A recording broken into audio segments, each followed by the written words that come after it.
If you were to choose 3 words that sum up social media, what would they be? Unnecessarily, tragically harmful. A realization is dawning about the true cost of social media. Instagram wants to make a ton of money, and they don't care if they happen to kill some kids along the way. This is an urgent crisis. Millions of teens are having their mental health compromised. I think Mark is responsible for what happened to these kids.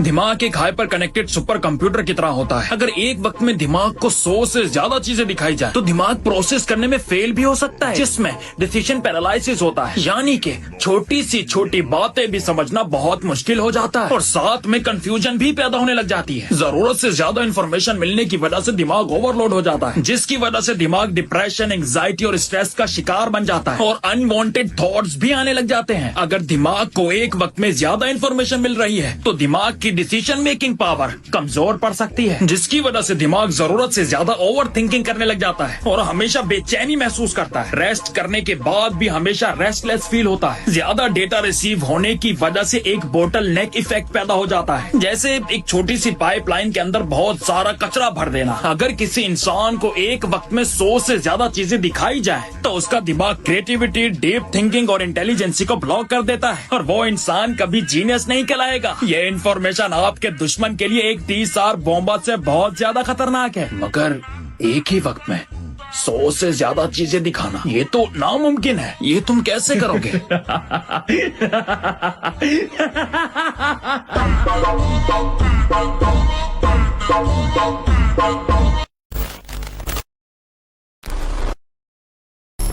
अगर brain को एक वक्त में 100 से ज्यादा चीजें दिखाई जाए तो ब्रेन बर्न आउट हो जाता है, मगर अगर ब्रेन रैपिड पैटर्न रिकॉग्निशन सीख जाता है तो एक super high level intelligence unlock हो जाती है, यानी कि सुपर ह्यूमन। फॉर एग्जाम्पल, एक रूम में 100 से ज्यादा लोग जोर जोर से अलग अलग तरह की बातें कर रहे हैं। शुरुआत में आपको परेशानी होगी, मगर जब आप अपने ब्रेन को पैटर्न दे देते हैं, यानी कि सिर्फ मेरे सामने खड़े हुए इंसान की बातें सुननी है और समझनी है, तो उस पैटर्न की मदद से आपका ब्रेन एक ऑटो फिल्टर सिस्टम अप्लाई करता है, जिसकी वजह से आपका फोकस मेंटेन रहता है। इसी तरह सोशल मीडिया की नेगेटिविटी की वजह से सोशल मीडिया को छोड़ देना ये एक बेवकूफी है। सोशल मीडिया एक समंदर की तरह है। अगर आप इसकी गहराई को जानना चाहते हैं तो आप तैरना सीखिए। आप उन लोगों को फॉलो कीजिए जो आपको तैरना सिखा रहे हैं। जो लोग 2-2 लाख की गैम्बलिंग प्रमोशन रिजेक्ट कर देते हैं सिर्फ आपकी खातिर, ऐसे लोगों की कदर कीजिए। ऐसे लोग बार बार नहीं आते। जब भी आप सोशल मीडिया के रूम में दाखिल हों तो अपने दिमाग को एक पैटर्न दें,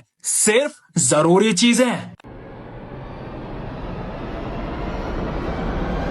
एक तरफ इलॉन मस्क, अल्बर्ट आइंस्टाइन और चैट जीपीटी के ओनर्स और दूसरी तरफ हम अस ब्रो अस वाले लोग। एक तरफ अपनी चेन ऑफ थॉट्स को मजबूत करने के लिए लेवल अप लोगों के साथ बैठा जाता है और दूसरी तरफ हम जिनके तमाम इन्फ्लुएंसर बगैर गाली के बात तक नहीं करते और गंदगी फैलाने को टैलेंट कहते हैं, जिसकी वजह से हमारी चेन ऑफ थॉट्स में उलझन पैदा हो जाती है। एक तरफ हर साल बेहतर से भी बेहतर इन्वेंशंस की जाती हैं और दूसरी तरफ हमारे लिए उम्दा से भी उम्दा रोमांस, एक्शन और एंटरटेन से भरे हुए कंफर्ट और लेजीनेस को रिलीज किया जाता है। भूलो मत कि सबको ऊपर वाले ने एक ही जैसा बनाया है। हर इंसान के अंदर 2 तरह की ताकतें हर रोज जंग करती हैं। एक ताकत फेयर, डाउट, लेजीनेस और कंफर्ट को लाती है, यह आपको वहीं रोक कर रखती है जहां पर आप हैं, और दूसरी ताकत आपको कामयाबी का नक्शा देती है और ऊंची उड़ान भरने का जज्बा देती है। इन दोनों में से वही ताकत जीतती है जिसे आप जितवाना चाहते हैं। सर्वाइवल सर, अपने कंफर्ट का लिबास उतार फेंकिए, अपने चेहरों का रुख आसमान की तरफ कीजिए